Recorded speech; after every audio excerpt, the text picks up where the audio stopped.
Imaginen esto, pasar de la esclavitud a ser una nación, de la opresión más absoluta a la libertad.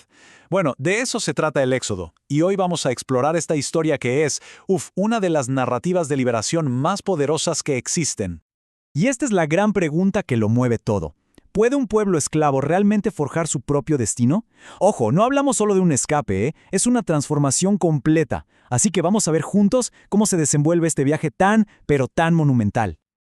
Ok, para empezar tenemos que ubicarnos. Todo arranca en Egipto, una tierra que, fíjense qué ironía, pasó de ser un lugar seguro, un refugio, a una verdadera trampa mortal para los israelitas. Y es que lo que antes era un hogar, de repente se convierte en una cárcel. ¿Por qué? Pues llega un nuevo faraón al poder que, digamos, no tenía memoria de lo importante que fue José.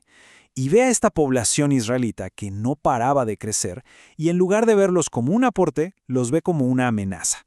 Y el miedo, ya sabemos, el miedo es el motor de una opresión brutal. Incluso el nombre del libro, Éxodo, ya nos da una pista gigante. Viene del griego y significa, tal cual, la salida. Pero no es cualquier salida, ¿eh? Esto es una fuga masiva, un escape de la tiranía hacia un futuro que sí, era totalmente incierto, pero libre. Y justo en medio de todo este caos, de esta opresión, aparece un personaje que nadie se esperaba, Moisés.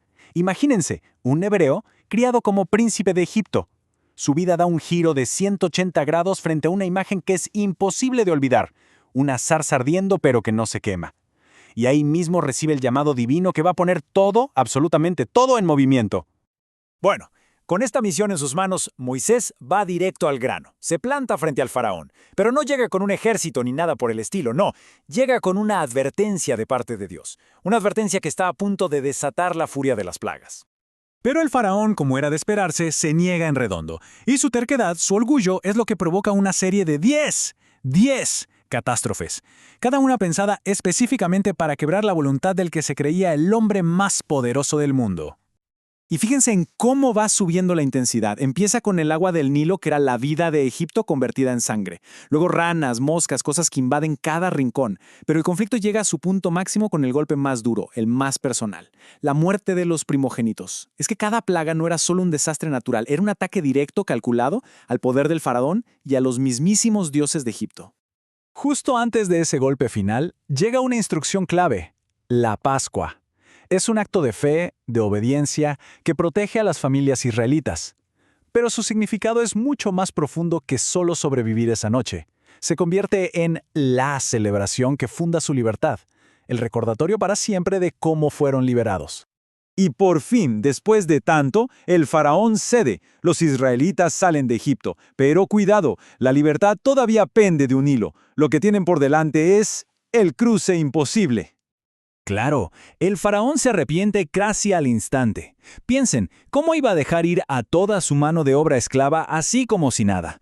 Así que lanza a su ejército, con todo y carros, en una persecución a toda velocidad. Y los israelitas quedan atrapados. Por un lado los soldados, por el otro el inmenso Mar Rojo. Parecía que no había escapatoria. El fin del camino, literal. Y esta secuencia es impresionante. Lo que parecía una trampa mortal se transforma en el milagro más espectacular que se puedan imaginar. ¡Pum! El mar se abre. Les permite cruzar como si fuera tierra seca. Y justo cuando el ejército egipcio se mete para seguirlos, las aguas vuelven a su lugar, sellando el escape de los israelitas y, de paso, aniquilando a sus perseguidores.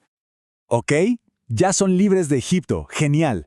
Pero ahora se enfrentan a un enemigo totalmente diferente y quizá hasta más temible: el desierto. Inmenso, vacío, implacable.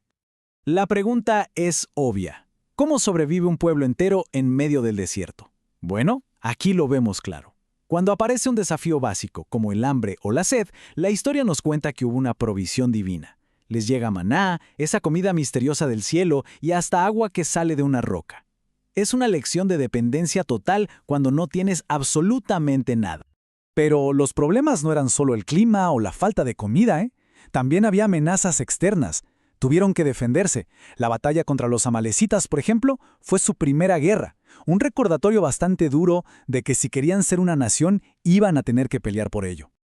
Y con todo esto llegamos al punto culminante de todo el viaje: el monte Sinai. Es aquí donde dejan de ser un montón de gente que huye para convertirse ahora sí en una nación, con una ley, con un propósito.